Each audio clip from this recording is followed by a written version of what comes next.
Hello, it's me again, that real person who is definitely not a robot, and I'm back to teach you about the long and successful history of Columbus Crew SC, the most massive club in the greater Tri-County area. Shall we begin? Yes, it all started in 1994 when the Kroger Company bought a metric buttload of season ticket deposits, and the small farming village of Cowtown was awarded the first franchise in the newly created Major League Soccer. Lamar Hunt was announced as the owner, along with his boy son Clark, which started a tradition of terrible people named Clark associated with the team that continues to this day. The human soccer team began play in 1996 at Ohio Stadium, home of Archie Grivens and Shaq Hanna. This guy's name was Brian McBride, and there's no need to follow him on Twitter because he has trouble with grammar and spelling, which is infuriating. McBride was complimented in the early years by this sick dude right here who goes by the name of Stern John. Stern was a gentle and kind lover, but was also the most dangerous scoring threat in league history. Anyone who tells you differently is a communist DC United fan.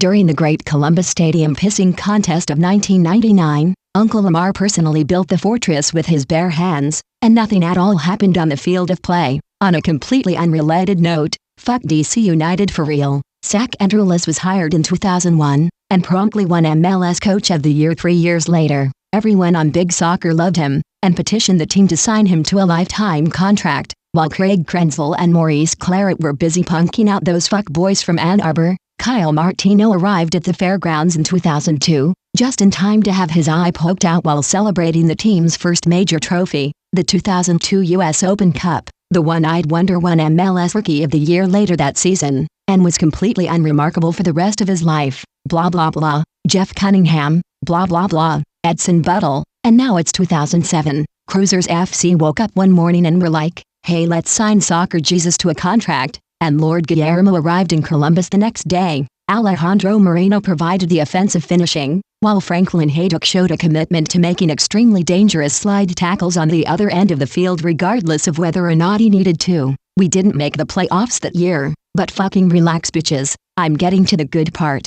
2008 was one of the best years in soccer history, as the Seattle Sounders literally didn't exist yet, and Columbus ran boner wild all over the country from start to finish. Chad Marshall is a big strong man that no one will ever beat, and Danny O'Rourke cleated most of the forwards in MLS to death until they died from it. The Robbie Rogers was still playing out of position at this point, but for some reason it was working out. To be fair, you could put a Crew jersey on a watermelon and Lord Guillermo would probably make sure it had 10 goals by the All-Star game. Blah blah blah. Eddie Gavin, blah blah blah. Kevin Burns, blah blah blah. MLS Cup 2008, and now it's 2010. Enter Mendoza. Andres Mendoza scored 15 goals in 2 seasons for Cruisers FC, and is the greatest player in franchise history. Literally everyone agrees with this, so it's probably not even worth talking about any further. God, that guy was a cold motherfucker. After 2010, Mark McCullers was like, hey, let's get rid of everyone who is good to make way for Rich Balchin and Cole Grossman.